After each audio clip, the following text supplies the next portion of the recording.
So we're just trying to we're trying to assess now where initially you see had already put cables for the infrared, but we're going to swap all these with biogas. When I got my pen to be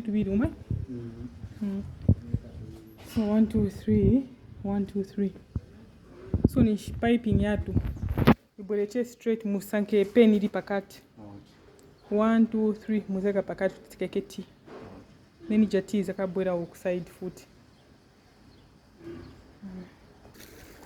So that's the piggery. That's where our piping is going to enter from. Our digester is that side. These are our leads. These are the leads that are going to go on our cylinders. We've already made them.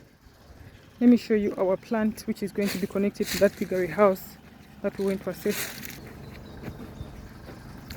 This is our digester. It's a 30 cubic biodigester plant.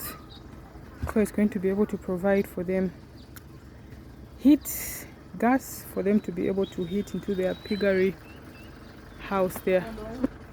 This is the project that we're doing right now. It's going to be fed on pig manure.